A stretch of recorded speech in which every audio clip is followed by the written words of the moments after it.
Why I Am Not a Pacifist by C.S. Lewis. I next turn to consider authority.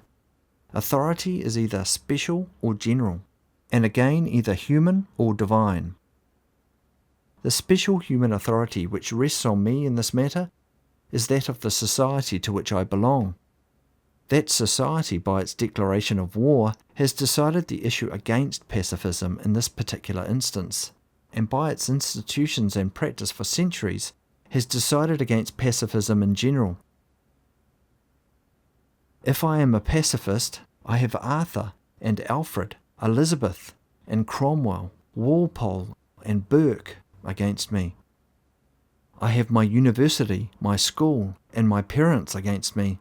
I have the literature of my country against me, and I cannot even open my Beowulf, my Shakespeare, my Johnson, or my Wordsworth without being reproved. Now, of course, this authority of England is not final, but there is a difference between conclusive authority and authority of no weight at all. Men may differ as to the weight they would give the almost unanimous authority of England. I am not here concerned with assessing it, but merely with noting that whatever weight it has is against pacifism.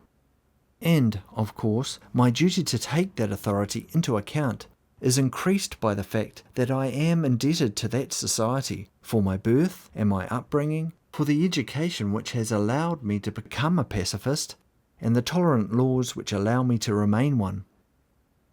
So much for special human authority. The sentence of general human authority is equally clear. From the dawn of history down to the sinking of the Jervis Bay, the world echoes with the praise of righteous war. To be a pacifist, I must part company with Homer and Virgil, with Plato and Aristotle, with Zarathustra and the Bhagavad Gita, with Cicero and Montaigne, with Iceland and with Egypt. From this point of view, I am almost tempted to reply to the pacifist as Johnson replied to Goldsmith, "Nay, sir, if you will not take the universal opinion of mankind, I have no more to say." I am aware that, though Hooker thought the general and perpetual voice of men is as the sentence of God himself, yet many who hear will give it little or no weight. This disregard of human authority may have two roots. It may spring from the belief that human history is a simple, unilinear movement from worse to better, what is called a belief in progress, so that any given generation is always in all respects wiser than all previous generations. To those who believe thus, our ancestors are superseded, and there seems nothing improbable in the claim that the whole world was wrong until the day before yesterday, and now has suddenly become right. With such people, I confess, I cannot argue, for I do not share their basic assumption. Believers in progress rightly note that in the world of machines, the new model supersedes the old. From this they falsely infer a similar kind of supersession in such things as virtue and wisdom. But human authority may be discounted on quite a different ground. It may be held, at least by the Christian pacifist, that the human race is fallen and corrupt, so that even the consent of great and wise human teachers and great nations widely separated in time and place affords no clue whatsoever to the good. If this contention is being made, we must then turn to our next head, that of divine authority. I shall consider divine authority only in terms of Christianity. Of the other civilized religions, I believe that only one, Buddhism, is genuinely pacifist. And anyway, I am not well enough informed about them to discuss them with profit. And when we turn to Christianity, we find pacifism based almost exclusively on certain of the sayings of our Lord himself. If those sayings do not establish the pacifist position, it is vain to try and base it on the general securus judicat of Christendom as a whole, for when I seek guidance there, I find authority on the whole against me.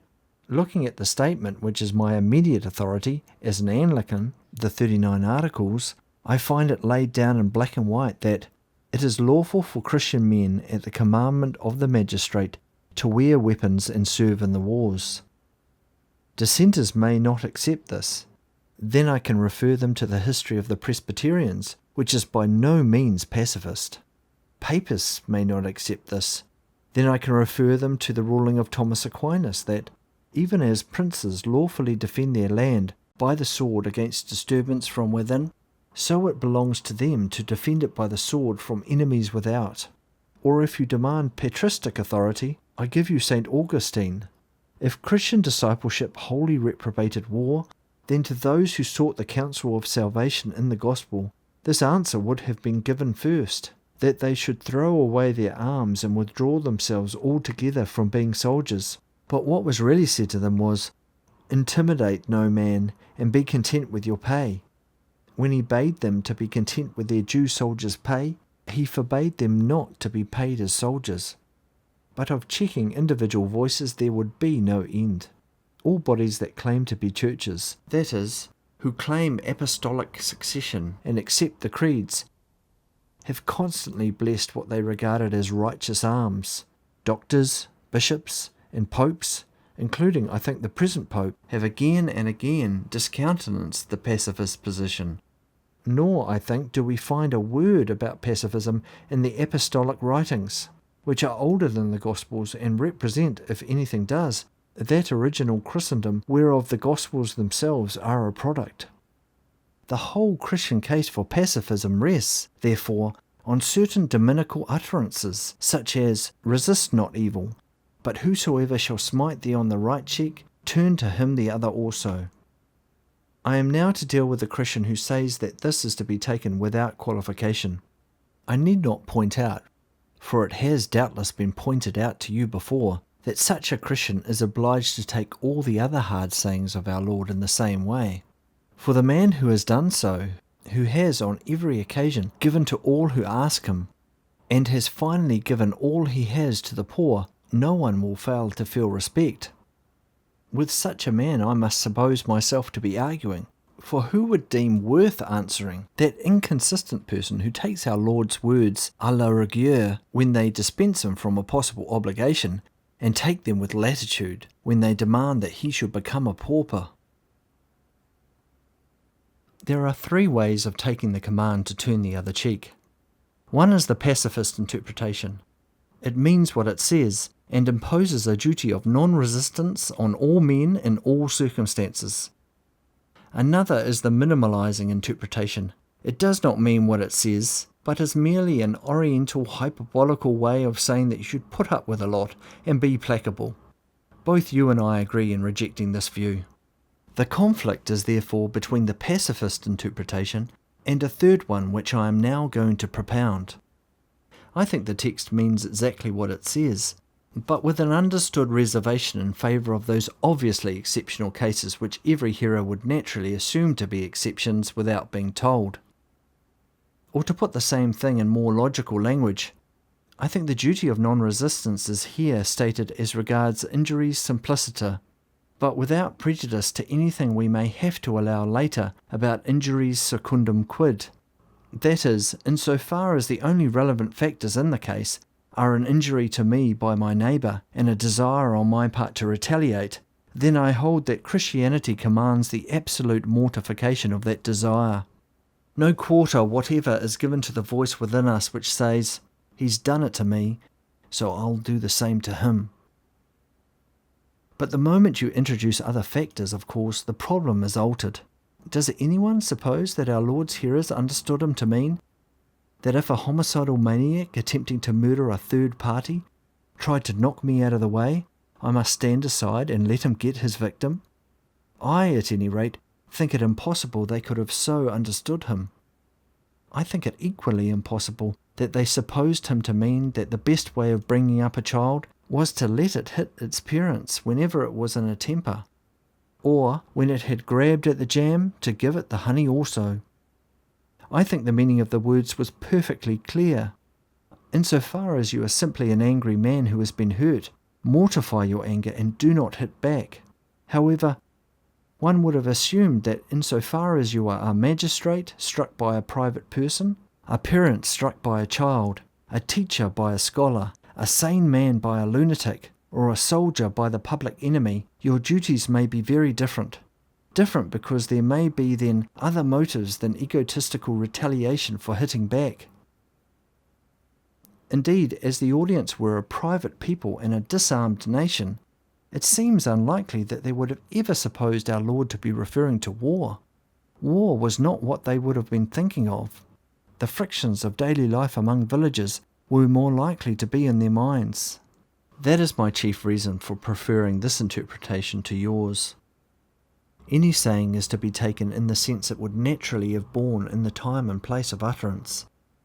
But I also think that, so taken, it harmonises better with St. John the Baptist's words to the soldiers, and with the fact that one of the few persons who our Lord praised without reservation was a Roman centurion. It also allows me to suppose that the New Testament is consistent with itself. St. Paul approves of the magistrate's use of the sword, and so does St. Peter.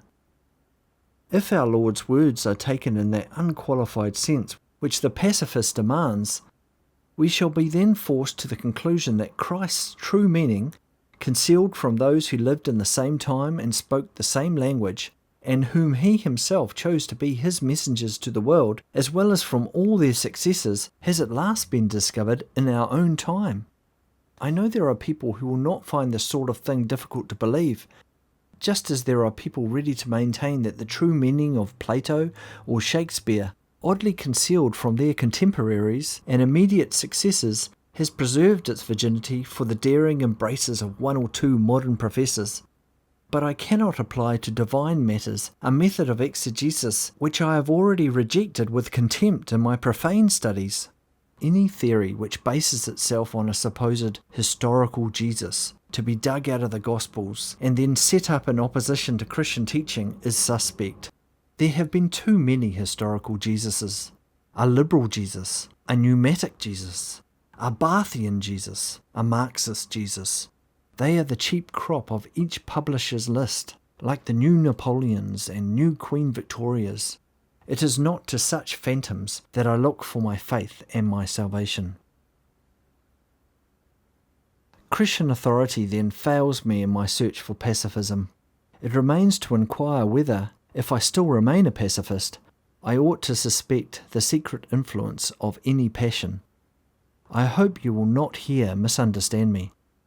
I do not intend to join in any of the jibes to which those of your persuasion are exposed in the popular press. Let me say at the outset that I think it unlikely there is anyone present less courageous than myself. But let me also say that there is no man alive so virtuous that he need feel himself insulted at being asked to consider the possibility of a warping passion when the choice is one between so much happiness and so much misery. For let us make no mistake, all that we fear from all the kinds of adversity severally is collected together in the life of a soldier on active service. Like sickness, it threatens pain and death. Like poverty, it threatens ill lodging, cold, heat, thirst and hunger. Like slavery, it threatens toil, humiliation, injustice and arbitrary rule. Like exile, it separates you from all you love. Like the galleys, it imprisons you at close quarters with uncongenial companions. It threatens every temporal evil, every evil except dishonour and final perdition. And those who bear it like it no better than you would like it. On the other side, though it may not be your fault, it is certainly a fact that pacifism threatens you with almost nothing. Some public opprobrium, yes, from people whose opinion you discount, and whose society you do not frequent, soon recompensed by the warm mutual approval which exists inevitably in any minority group. For the rest, it offers you a continuance of the life you know and love, amongst the people and in the surroundings you know and love. It offers you the time to lay the foundations of a career, for whether you will or no, you can hardly help getting the jobs for which the discharged soldiers will one day look in vain. You do not even have to fear, as pacifists may have had to fear in the last war, that public opinion will punish you when the peace comes. For we have learned now that though the world is slow to forgive, it is quick to forget. This then is why I am not a pacifist. If I tried to become one, I should find a very doubtful factual basis, an obscure train of reasoning, a weight of authority both human and divine against me, and strong grounds for suspecting that my wishes had directed my decision. As I have said, moral decisions do not admit of mathematical certainty. It may be, after all, that pacifism is right, but it seems to me very long odds, longer odds than I would care to take with the voice of almost all humanity against me.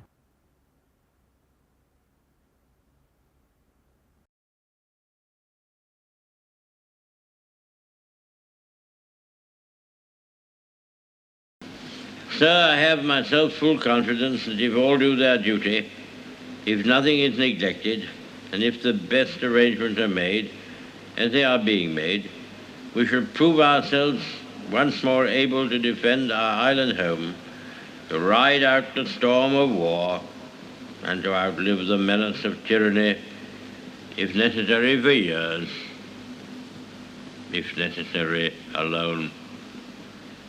At any rate, that is what we are going to try to do. That is the resolve of His Majesty's government, every man of them. That is the will of Parliament and the nation. We shall go on to the end. We shall fight in France. We shall fight on the seas and oceans. We shall fight with growing confidence and growing strength in the air. We shall defend our island, whatever the cost may be. We shall fight on the beaches. We shall fight on the landing grounds. We shall fight in the fields and in the streets. We shall fight in the hills. We shall never surrender. And if, which I do not for a moment believe, this island or a large part of it were subjugated and starving, then our empire beyond the seas, armed and guarded by the British fleet, would carry on the struggle until, in God's good time, the new world, with all its power and might, steps forth to the rescue and the liberation of the old.